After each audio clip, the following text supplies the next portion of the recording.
오늘 2절 말씀에 있는 다 내 손에 넘겨주었으니, 이 말씀을 우리가 함께 묵상하고 올 한 해는 풍성한 은혜와 복을 받는 저와 여러분 모두가 되실 수 있기를 주님의 이름으로 축복합니다. 여호수아 공동체 얘기입니다. 여호수아 공동체가 광야 40년 다 지나고, 그리고 요단강 건너서 여러분이 잘 알고 있는 그 난공불락의 요새였던 여리고 성을 다 무너뜨리고, 그리고 두 번째 아이성, 작은 성이었습니다. 그러니까 이스라엘 공동체는 약 300만 명 정도가 됐었고, 아이성에 살고 있는 사람들은 1만 2천 명밖에 되지 않는, 그러니까 아주 작은 성, 상대가 되지 않는, 객관적인 전력으로 보면 도대체 이건 전쟁을 할 수 없는 그런 아이성이 있었는데, 그곳에 진격을 했다가 거기서 참패를 당하고 말았습니다. 특별히 여호수아 공동체 안에 정말 아끼던 병사들이 있었는데 36명이나 거기서 죽게 되었습니다. 그래서 오늘 성경을 보면 여호수아 7장 7절 보면 여호수아와 그 군사들과 백성들은 절망과 슬픔에 빠지게 되었다. 그러니까 실패를 경험한 거예요. 엄청난 실패를 경험한 것입니다. 7장 5절 말씀을 보면 그들의 심령이 어땠냐면 물같이 녹아버린 백성의 마음이라고 그렇게 말해. 그러니까 예를 들어서 그런 거겠죠. 우리가 2023년 지난 한 해를 우리가 돌아보는데 여러 가지 일들을 계획하고 그리고 추진했습니다. 그런데 실패한 거예요. 정말 기대하고 정말 소원했던 일인데 잘 안 된 거예요. 장벽들이 많았습니다. 장애물도 많았습니다. 여건은 괜찮았었는데 근데 우리가 소원한 대로 되지 않은 거예요. 그래서 너무 실망했습니다. 오늘 성경에 보면 여호수아와 그 군사들과 백성들이 절망과 슬픔에 빠졌다. 그러니까 여러분, 여호수아가 보통 사람입니까? 그 사람 웬만하면 절망하는 사람이 아닙니다. 여러분이 아시잖아요. 광야 40년 동안 모세와 함께 광야 40년 물이 없고 간조한 땅을 지나는 동안에 대적의 위험, 칼의 위험, 짐승의 위험, 낮에는 덥고 밤에는 춥고 얼마나 많은 위험들이 있었습니까? 그런데도 불구하고 여호수아는 그 마음이 녹았던 적이 없었습니다. 또 가나안 땅을 정탐하러 젊은 날에 가나안 땅을 정탐했던 적이 있습니다. 10명의 정탐꾼들은 다 마음이 녹아서, 그래서 그 땅은 안악 자손이 사는 땅이라 우리와 게임이 안 된다, 상대가 안 된다, 우리는 거기 가면 틀림없이 실패할 것이다. 그런데 여호수아는 아니라, 그들은 우리 밥이라 그랬던 사람 아닙니까? 그런데 오늘 성경 보면 그가 절망했다, 그가 두려워했다, 놀랬다, 슬픔 속에 빠져 있었다. 도대체 이게 어떻게 된 일인가? 우리도 지난 한 해를 가만히 생각해 봅니다. 정치, 경제, 사회, 문화 전반적으로 뭐 잘 되고 있는 것 같지만 사실상 전력은 우수하지만 그러나 결과는 형편없는 한 해가 아니었을까? 전쟁은 언제 끝나게 되는지, 높아진 이자는 도대체 언제 정상적으로 그렇게 내려오게 될지, 취업은 할 수 있는 건지, 청년들의 근심은 도대체 이건 말로 할 수가 없습니다. 결혼은 정말 할 수 있는 것인지, 취업과 승진이나 먹고 사는 문제, 이것이 너무나 힘들고, 그래서 실상 우리가 참 좋아 보이는 것 같지만 그러나 우리 속에 있는 패배감, 절망감, 소망을 잃어버린 그런 한 해가 아니었을까? 그래서 올 한 해를 시작하면서도 우리 마음속에는, 또 우리 생각에는 기대감이 별로 없는, 올해도 아마 그저 그런 한 해가 되지 않을까? 이런 생각으로 한 해를 열어가는 그런 분도 있을 것 같다는 생각이 듭니다. 그래서 오늘 저는 여호수아 8장 1절과 2절 말씀을 다시 한번 묵상하고 다시 일어나서 다시 한번 힘을 내서 뛰어갈 수 있는 우리 모든 기독교인들 뿐만 아니라 이 땅에 있는 모든 하나님의 사람들 되시기를 주님의 이름으로 축복합니다. 축원합니다. 오늘 성경 8장 1절 말씀을 보면 하나님께서 주저앉아 있던, 아이성 전투에서 실패하고 주저앉아 있고 절망하고 있던 그런 여호수아 공동체에게 뭐라고 말씀하셨냐면, 여호와께서 여호수아에게 이르시되 두려워하지 말라, 놀라지 말라. 그러니까 두려워하지 말라, 세상 두려워하지 말라, 그거 놀라지 말라, 그거 원래 다 예측한 거 아니니? 이렇게 물어본 거예요. 그거 다 예측한 것 아닙니까? 여러분, 가나안 땅에 들어갔을 때 그 수많은 전쟁이 기다리고 있는 거 다 예측한 것 아닙니까? 그 땅에 있는 백성들이 만만치 않은 상대라고 했던 거, 그거 다 예측한 거잖아요. 하나님 말씀하시는 것은 두려워하지 말라, 놀라지 말라. 군사를 다 거느리고 일어나 아이로 올라가라. 그 말은 뭐예요? 아이로 올라가라. 그때 실패했던 거잖아요. 그때 실패했던 거지 않습니까? 근데 다시 한번 해보라는 것입니다. 아이로 올라가라. 그러니까 아이성에서 너 실패했지만, 거기서 넌 큰 절망을 경험했지만, 크게 패배했지만, 그런데 다시 한번 해봤으면 좋겠다, 이렇게 말씀한 거예요. 지난날 우리가 많은 실패를 경험하고 어려운 일을 당했지만, 그러나 힘을 내시고 다시 일어나서 믿음으로 다시 한번 달려나갈 수 있는, 하나님의 산 호렙을 향해서 40주 40야를 엘리야와 같이 다시 한번 달려갈 수 있는 믿음의 야성을 가진 저와 여러분 모두가 되시기를 주님의 이름으로 축복합니다. 군사를 다 거느리고 일어나 아이로 올라가라. 보라, 내가 아이 왕과 그의 백성과 그의 성읍과 그의 땅을, 한번 다 따라해 보실래요? 다 내 손에 넘겨주었으니. 그러니까 이것은 미래 완료형입니다. 그 말은 뭐냐면 다 줬다. 아직 너희들이 아이성에 들어가진 않았지만, 진군하지 않았지만 이미 다 너희에게 주었다, 이렇게 말씀한 거예요. 이 말씀이 믿어지는 한 해가 되기를 주님의 이름으로 축복합니다. 내 믿은 대로 될지어다, 그렇게 말씀했잖아요. 하나님께서는 하나님의 말씀을 믿고 의지하고 확신하고 그 하나님과 동행하는 사람들에게 기적과 같은 은혜를 오늘도 베풀어 주시는 줄로 믿습니다. 그 믿음으로 하나님을 기쁘시게 할 수 있는, 믿음으로 승리하는 저와 여러분 모두가 되기를 주님의 이름으로 축복합니다. 그러기 위해서 몇 가지 점검해야 될 것이 좀 있습니다. 올 한 해가 하나님 주신 놀라운 반전의 은혜, 역전의 은혜, 전화위복의 은혜, 그 은혜를 경험하기 위해서는 우리가 오늘 이 본문을 통해서 우리가 점검해야 될 것이 몇 가지 있어요. 첫 번째는 지난날 그 실패했던 것이 왜 실패가 되었는지 한번 생각해 보라는 거예요. 지난날 아이성 전투를 우리가 하려 했는데 거기 실패했잖아요. 도대체 그러면 왜 실패했느냐는 거예요. 왜? 여러분, 성경을 보면 아이성 실패에 대해서 하나님께서는 분명하게 몇 가지 이유를 말씀해 주셨습니다. 첫 번째는 아간의 범죄를 이야기한 거예요. 여러분 다 아시죠? 여리고성을 점령했습니다. 여리고성을 온전히 하나님의 은혜로 점령했잖아요. 그리고 나서 탈취물이 얼마나 많이 있었는지 모릅니다. 성경 보니까 옷도 있었고 금도 있었고 또 폐물도 있었고 굉장히 많은 전리품들이 있었다는 거예요. 그런데 아간이 그것을 숨기고 내놓지 않았다.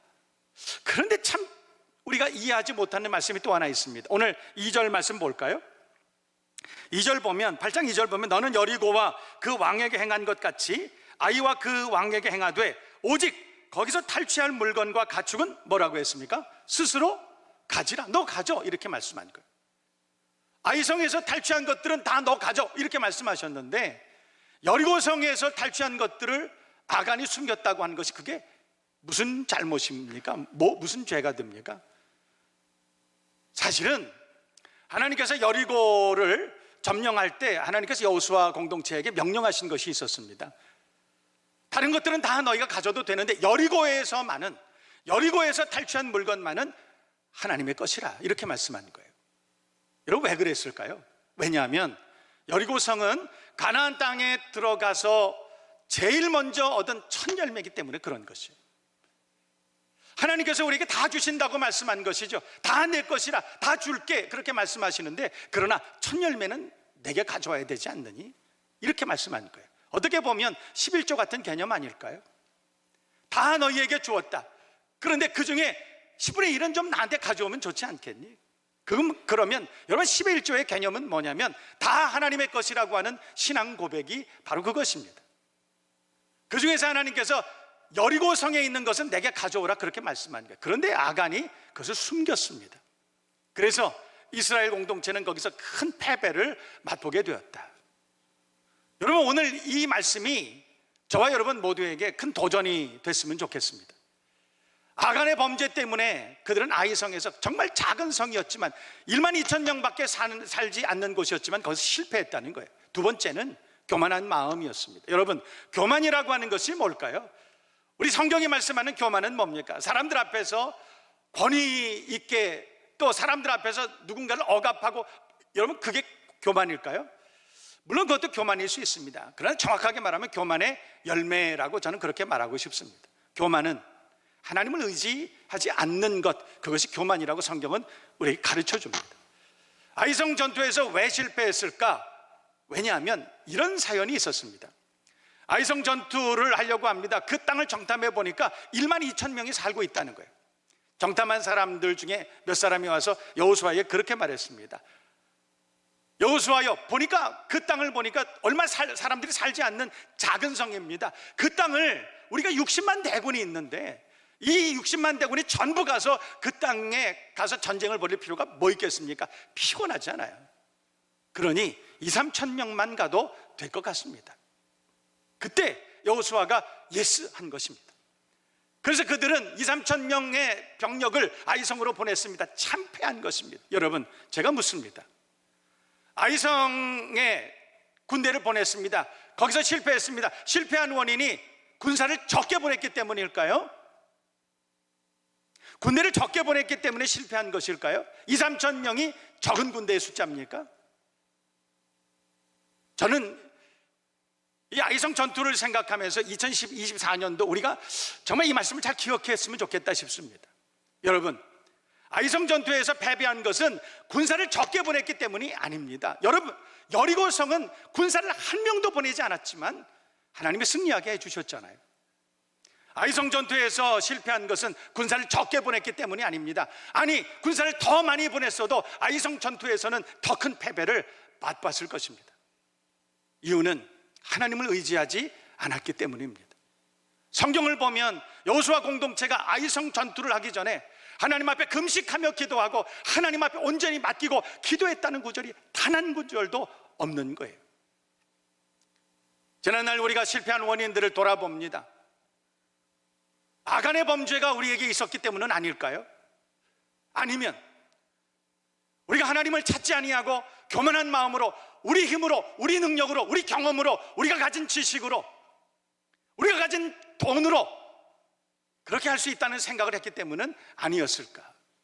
우리 자녀들을 양육하고 가정을 세워나갑니다. 기업을 경영합니다. 우리에게 주신 존귀한 직분과 사명이 있습니다. 여러분, 지난날 우리가 만약에 실패를 경험했다면 그 실패의 원인이 뭘까요? 오늘 성경은 저와 여러분 모두에게 도전하고 있습니다. 혹시 우리에게 아간의 범죄는 있지 않았을까? 혹은 하나님을 온전히 의지하지 않는 그런 한 해는 아니었을까? 말씀을 기억하고 저와 여러분 모두가 다시 한번 하나님을 온전히 의지하고 믿음으로 출발할 수 있는 한 해가 되기를 주님의 이름으로 축복합니다. 축원합니다. 미국의 유명한 템플 대학교를 창설한 러셀 코Ν웰이라고 하는 박사가 계셨는데 그분은 미국에 있는 백만장자 4천여 명을 조사를 했습니다. 그리고 논문을 하나 쓰셨는데요. 그 4천여 명을 찾아서 그래서 논문을 썼는데 그분들이 어떻게 해서 이렇게 백만장자가 되었을까? 어떻게 해서 미국 전체를 움직일 수 있는 그런 재력을 가진 기업가가 되었을까? 그래서 그분들을 조사해 봤는데 특징이 몇 가지 있었습니다. 보니까 절반이 넘는 사람들이 고등학교 이상을 졸업하지 못했다는 거예요. 그래서 그걸 보고 깜짝 놀랐다. 그런데 그분들에게 비범한 세 가지가 있었다는 겁니다. 비범한 세 가지가 있었다. 그것이 그분들을 백만장자로 만들었다고 그는 그렇게 말하고 있습니다. 그 세 가지가 뭐냐면 첫 번째는 분명한 목적입니다. 그분들에게는 그러니까 재벌이 된 그분들에게 백만장자가 된 그분들에게 독특한 세 가지가 있었는데 첫 번째는 목표가 있었는데 그 목표가 대단히 선명했다는 거예요. 구체적이고 선명했다는 것입니다. 두 번째는 그분들에게 남다른 열정이 있었다. 누구보다도 부지런한 인생을 살았다는 것이에요. 그런데 여러분, 이것은 너무 뻔한 얘기 아닙니까? 선명한 목표가 있고 그리고 열정적으로 인생을 사는 것, 그것은 재벌이 되기 위해서는 너무나 보편적인 조건이 아닙니까? 세 번째, 그 코Ν웰 박사가 찾아냈습니다. 그분들을 보니까 그분들은 날마다 하나님 앞에 정규적으로 기도하는 사람들이었다는 것이에요. 올 한 해는 여러분 모두가 주님 앞에 더 뜨겁게 기도할 수 있는 믿음의 사람들 되기를 주님의 이름으로 축복합니다. 우리 하나님께서는 우리에게 돈을 주시는 분 아닙니다. 우리 하나님께서는 우리에게 건강을 주시는 분 아닙니다. 하나님은 우리가 취직할 만한 회사를 덜커덩 주시는 분이 아닙니다. 하나님은 우리에게 어느 날 갑자기 내가 바라고 기대하던 배우자를 앞에다가 딱 데려다 놓는 분이 아니신 거예요. 여러분 꼭 기억하세요. 하나님은 어떤 분이시냐? 하나님은 재벌이 될 수 있는 기회를 주시는 분이신 줄로 믿습니다. 건강할 수 있는 기회를 주시고요, 결혼할 수 있는 배우자를 만날 기회를 주시는 분인 줄로 믿습니다. 그 기회를 어떤 사람이 얻을 수 있을까요? 오늘 성경을 보면 지난 날을 돌아보고 자신의 실패 원인을 정확하게 분석하고 분명하고 선명한 기도의 제목을 가지고 목표를 가지고 하나님 앞에 기도하는 사람이 아닐까. 저와 여러분 모두가 기도하고 복을 받는 하나님의 사람들 되기를 주님의 이름으로 축복합니다. 오래전에 그런 얘기 들었는데 어떤 자매가 있었습니다. 고등학교를 졸업하고 청년회를 갔는데 청년회를 지도하고 있던 그 교육자께서 결혼을 위해서 기도하라 그러더래요. 결혼을 위해서 기도하는데 특별히 좀 선명한 기도의 제목을 가졌으면 좋겠다. 10가지 기도의 제목을 낱낱이 기록하고 그리고 그것을 위해서 기도하자 그러더래요.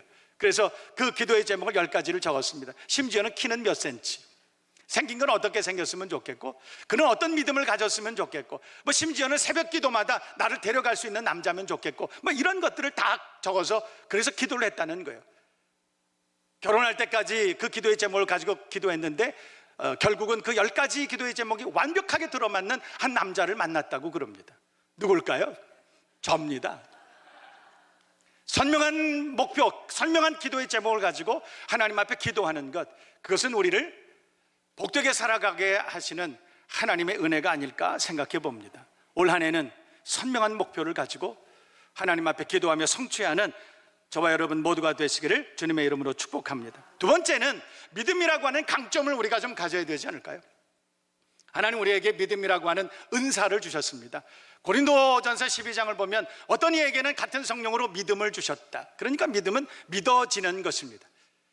우리가 생각하는 일반적인 지식으로의 믿음은 그냥 믿고자 하는 것입니다. 오리진이 우리죠. 우리서부터 시작한 것이 믿고자 하는 것이에요. 그러나 은사로 하나님 우리에게 주신 것은 믿어지는 은혜가 되는 것입니다. 여러분 올 한 해는 그 믿음이라고 하는 강점을 가지고 정글과 같은 세상 아닙니까? 날마다 전쟁이 준비되어 있고 날마다 우리를 공격하려고 문 밖에 서서 우리를 기다리고 있는, 숨어서 우리를 덮치려고 하는 그런 짐승 같은 세상을 우리가 그렇게 살아가고 있지 않아요? 뭐가 필요하겠습니까? 믿음의 야성입니다. 우리 하나님을 온전히 의지하고 다윗과 같이 내가 하나님을 의뢰하고 적군을 향해서 달려고 하나님을 의지하여 담을 뛰어넘나이다. 그 믿음을 가지고 올 한 해는 분명히 승리할 수 있는 하나님의 사람들 다 되시기를 주님의 이름으로 축복합니다. 예수님 제자들의 별명은 결코 염려하지 않는 사람들이라고 그랬습니다. 올 한 해는 염려하지 말고 믿음으로 하나님 앞에 감사함으로 그 담을 뛰어넘고 어떤 장애물도 뛰어넘고 믿음으로 성취할 수 있는 그런 한 해가 되시기를 다시 한번 주님의 이름으로 축원합니다. 축복합니다. 여러분 마태복음 6장 염려에 대한 교훈이라고 그렇게 말하잖아요. 우리가 일반적으로 염려하는 게 먹는 거, 입는 거, 마시는 거 뭐 그렇지 않을까? 그런데 그 마태복음 6장은 염려에 대한 교훈 같지만 사실 기도에 대한 교훈입니다. 우리가 만약에 먹는 거, 입는 거, 마시는 거 거기에 대한 염려가 있거든 기도하라. 이것이 그 하나님께서 마태복음 6장을 통해서 우리에게 주시는 말씀입니다. 결론은 뭐예요? 너희는 먼저 그의 나라와 그의 의를 위하여 기도하라는 것이에요. 하나님의 주권을 인정하고 하나님의 섭리를 기대하고 기도하라. 그러면 주실 것이다. 주실 것이다. 여러분 올 한 해는 하나님 앞에 그렇게 믿음이란 강점을 가지고 웬만해서는 걱정하지 않고 그렇게 믿음으로 승리하고 복을 받아 누리는 올 한 해가 되기를 주님의 이름으로 축복합니다. 오늘 1절 말씀은 미래 완료형을 썼다고 그랬잖아요. 이미 다 주었노니.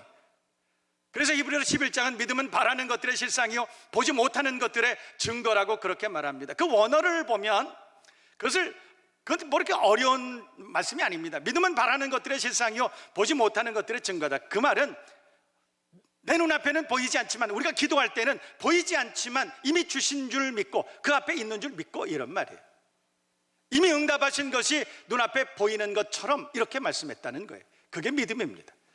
올 한 해 하나님 앞에 선명한 기도의 제목을 가지고 기도합니다. 그런데 하나님 분명히 주신 줄 믿고 내 눈앞에 그 응답이 있는 줄 믿고 그렇게 기도하는 저와 여러분 모두가 되어야 할 줄로 믿습니다. 제가 아는 어떤 목사님은 큰 부흥을 경험했습니다. 1년에 1000명, 2000명 막 그렇게 엄청난 폭발적인 부흥을 경험했습니다.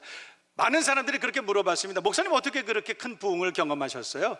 그랬더니 그 목사님은 단칼에 이렇게 대답하셨습니다. 뭐라고 그러셨냐면 부흥이요 저희들은요 연초에 기도할 때 주신 줄 믿고 기도합니다. 주신 줄 믿고 기도합니다. 그랬더니 주시더라고요. 너무 간단한 말씀이었지만 저는 그것보다 강력한 말씀을 들은 적이 없어요. 올 한 해 여러분 선한 소원이 있습니까? 반드시 응답돼야 되는 선명한 기도의 제목이 있습니까? 그렇다면 주신 줄 믿고 기도해 보시기를 바랍니다. 주실 줄로 믿습니다. 세 번째는 붙들렸으면 좋겠습니다. 우리가 하나님의 말씀에 붙들리시길 바랍니다. 특별히 하나님 말씀에 붙들리면 우리가 맨 처음에는 그 말씀을 붙드는 것 같지만, 우리가 그 말씀을 맨 처음에 암송하는 것 같지만 하나님의 말씀이 우리를 붙들어 주실 줄로 믿습니다. 그 말씀의 능력이 우리를 붙들어 주시고 선한 길로 인도해 주실 줄로 믿습니다. 만약에 다윗이 하나님의 말씀에 붙들리지 않았다면 그는 한갓 목동으로 그의 인생을 끝냈을 것입니다. 하나님께서 쓰시는 위대한 하나님의 사람들은 최선을 다하는 사람들입니다. 성실한 사람들입니다. 이 땅의 기독교가 온 세계를 리드할 수 있었던 가장 결정적인 이유 중에 하나는 그리스도인들은 성실한 인성을 가지고 있기 때문에 그렇습니다. 올 한 해 저와 여러분 모두가 맡은 일에 최선을 다하고 성실하게 믿음으로 최선을 다하는 한 해가 되기를 주님의 이름으로 축원합니다. 축복합니다. 하나님 우리에게 직분 주셨습니다. 사명 주셨습니다. 가정도 맡겨주시고 자녀도 맡겨주시고 세상의 많은 일들을 우리에게 맡겨주셨는데 아무리 작은 일이라 할지라도, 아무리 하찮아 보일지라도 최선을 다하고, 그래서 하나님 앞에 인정받을 수 있는 하나님의 사람들 다 되시기를 주님의 이름으로 축복합니다. 카이스트에서 300억 원 기증하고 그래서 큰 사회적인 존경을 받았던 정문술 그 대표가 있습니다. 그분이 자서전 쓰셨는데 제목이 왜 절망하십니까? 왜 절망하십니까? 지난날 우리는 실패했을 수도 있습니다. 내가 원치 않는 23년도를 우리가 그런 아픈 기억으로 가지고 있을 수도 있습니다. 그런데 왜 절망하십니까? 그분이 재기했어요. 큰 성공을 이후에 경험했습니다. 그분이 그렇게 말합니다. 실패하고 좌절하고 시류에 빠져 있을 때 둘째 딸 다니는 교회 내가 한번 가봐야 되겠다. 갔더니 욥기를 설교했다는 것입니다. 그때 그 목사님이 그렇게 설교하시더래요. 욥이 고난을 당한 것은, 욥에게 하나님께서 고난을 정확하게 말하면 허락하신 이유는 욥을 다시 쓰시려고, 욥을 다시 쓰시려고. 우리가 절망하고 우리가 어려움을 당하는 이유, 다시 쓰시려고, 고쳐 쓰시려고. 지난날 실패했을 수도 있습니다. 어려움 당할 수도 있고 절망하고 오늘 성경처럼 두려워하고 놀랐을 수도 있습니다. 괜찮아요. 7번 넘어진 것은 큰 문제가 아닙니다. 8번째 일어나지 못하는 것이 문제인 거예요. 70번 넘어진 것은 그렇게 큰 문제 아닙니다. 71번째 일어났느냐 물어보는 거예요. 일어나시겠습니까? 올 한 해 한번 일어나 보시겠습니까? 저와 함께 달려가 보시겠습니까? 그렇다면 올 한 해는 분명히 찬란한 성공의 한 해가 될 줄로 믿습니다. 그렇게 믿으시면 아멘.